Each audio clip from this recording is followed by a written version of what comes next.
Hello बेटा। तो देखिए, इस वीडियो में आज हम पढ़ रहे हैं collision theory of chemical reaction. ठीक है। तो बेटा, मैं आपको इसे समझाने से पहले थोड़ी चीज़ें बता देता हूँ कि देखिए, कितना आसान है कि किसी रिएक्शन को हम देखते हैं कि जैसे मान लीजिए ए प्लस बी गिव्स प्रोडक्ट।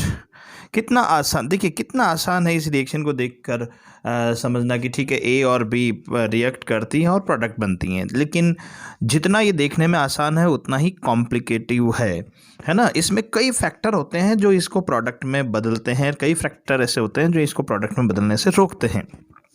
ठीक है।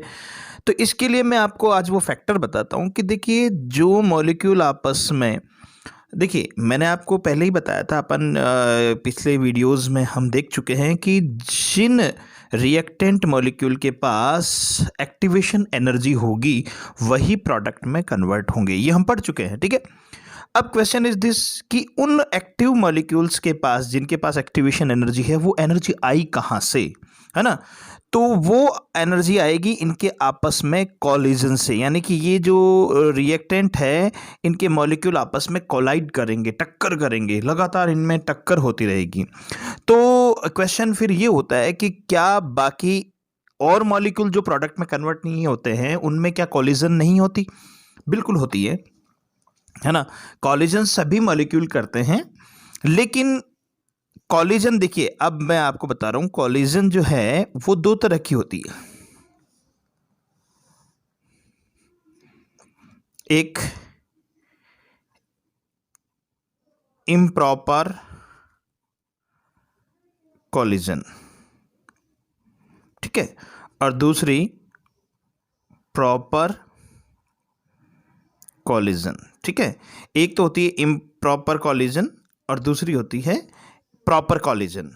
इम्प्रॉपर कॉलिजन जो होती है, इसके कारण रिएक्शन, ये जो रिएक्शन है इम्प्रॉपर अगर कॉलिजन होगी तो इतनी एनर्जी क्रिएट नहीं हो पाएगी कि उसको प्रोडक्ट में बदल दे, और ऐसी कॉलिजन से प्रोडक्ट जो है नहीं बनेगा, यानी कि नो प्रोडक्ट।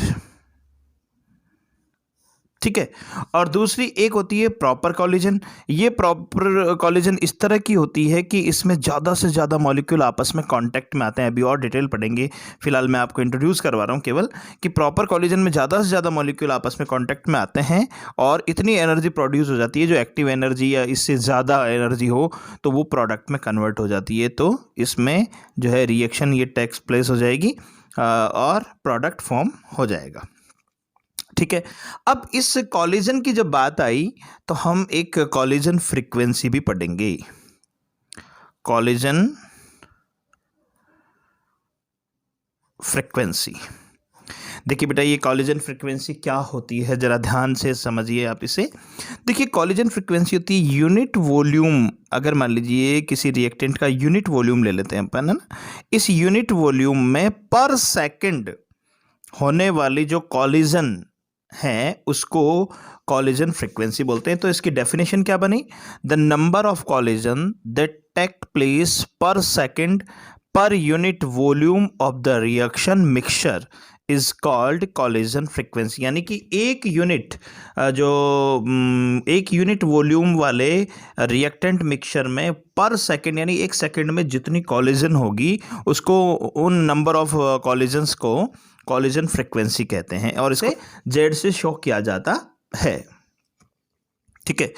अब मैं बताता हूं कि किसी भी रिएक्टेंट के प्रोडक्ट में कन्वर्ट होने के लिए दो फैक्टर होते हैं, दो फैक्टर। ठीक है।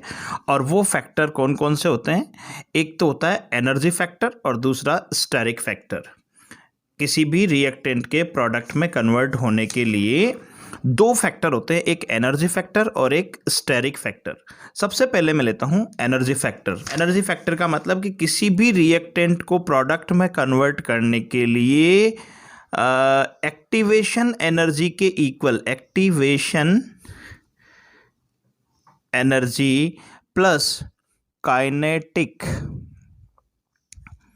एवरेज एनर्जी, इन दोनों के सम के इक्वल एनर्जी होनी चाहिए। यानी कि ये जो एनर्जी है वो थ्रेशोल्ड एनर्जी के इक्वल होनी चाहिए, जो कि हम पढ़ चुके हैं पहले। इतनी एनर्जी के इक्वल अगर एनर्जी प्रोड्यूस हो जाएगी इस कॉलिजन से तो ये प्रोडक्ट में कन्वर्ट होंगे। एक तो ये, दूसरा स्टेरिक फैक्टर। स्टेरिक फैक्टर का मतलब होता है कि जो रिएक्टेंट आपस में कॉलिजन कर रहे हैं, है ना, वो जैसे अभी हमने पढ़ा था थोड़ी देर पहले ही कि जो रिएक्टेंट है, देखिए एक और ये रिएक्टेंट दूसरा, इनमें जो कॉलिजन है इस तरह से होने चाहिए कि इनमें ज़्यादा से ज़्यादा रिएक्टेंट मॉलिक्यूल एक दूसरे के कांटेक्ट में आ सके, है ना। तो इसको बोलते हैं इफेक्टिव कॉलिजन, और इफेक्टिव कॉलिजन होगी तो ही इनके द्वारा ये इतनी एनर्जी प्रोड्यूस होगी, ये फिर प्रोडक्ट में कन्वर्ट हो जाएगा। तो देखिए ये जो टक्कर है अभी, ये कॉलिजन है, इसमें देखिए केवल एक मॉलिक्यूल, एक एटम इसका और एक एटम इसका, केवल दो ही एटम आमने सामने टक्कर कर रहे हैं, तो ज़्यादा एटम एक दूसरे के कांटेक्ट में नहीं आ पा रहे हैं, इसलिए इसको नॉन इफेक्टिव कहेंगे। और ये नो प्रोडक्ट, इसमें कोई प्रोडक्ट फॉर्म नहीं होगा।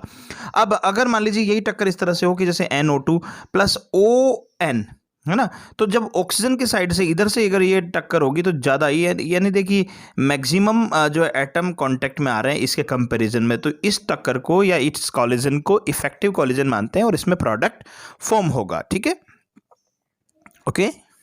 देखिए बेटा, इसे हम इस तरह से भी एक्सप्लेन कर सकते हैं कि जैसे एक एग्जांपल और देता हूँ मैं, CH3Br, ये कोई रिएक्शन है, प्लस OH नेगेटिव, ठीक है। तो इसमें वैसे बनेगा CH3OH प्लस Br माइनस। ये रिएक्शन देखने में कितनी इजी लग रही है, ऐसा लग रहा है कि ठीक है कोई दिक्कत नहीं है कि भाई ऑक्सीजन हाइड्रोक्सिल OH आयन जो है, हाइड्रोक्सिल आयन, इन्होंने ब्रोमाइड को डिस्प्लेस कर दिया, एक तरह की डिस्प्लेसमेंट रिएक्शन है। अब लेकिन देखिए अगर इनकी जो इसमें भी कब कब ये पॉसिबल होगा और कब ये पॉसिबल नहीं होगी, देखिए दोनों बात बता रहा हूँ। अगर मान लीजिए इस CH3 को मैं यूँ लिख दूँ, CH3Br प्लस OH नेगेटिव, तो देखिए बेटा इस OH का जो इस पे अटैक है वो दो डायरेक्शन से हो सकता है, एक तो फ्रंट से और एक बैक से।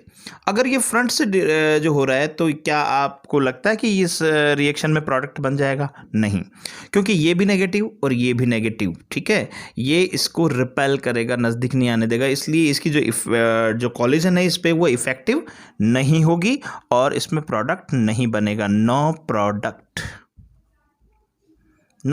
अब इसकी जो सेकंड कंडीशन है वो ये भी हो सकती है कि OH ये बैक साइड से अगर मान लीजिए इस पे अटैक करें, CH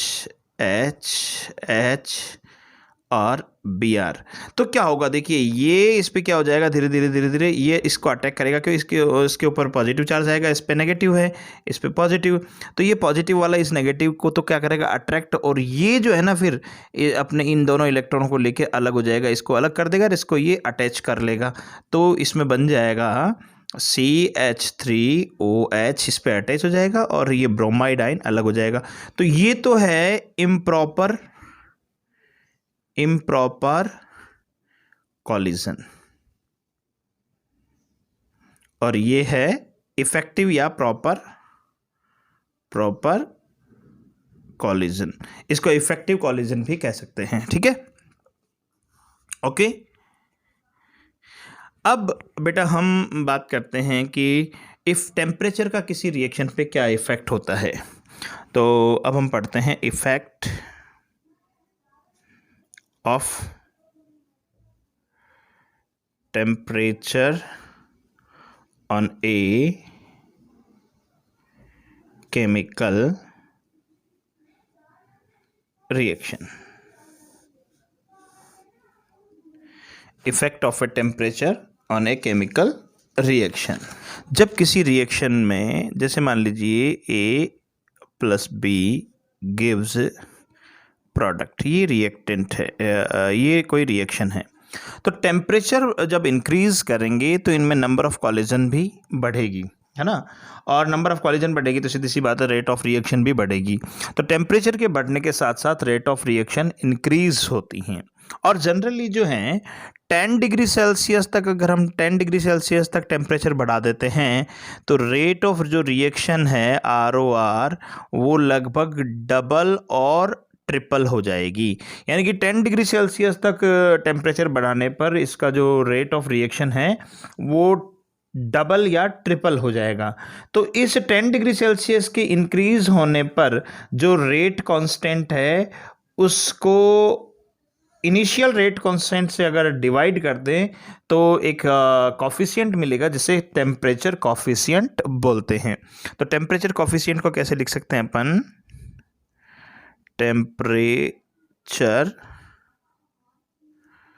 कॉफिशिएंट है, temperature coefficient is equals to rate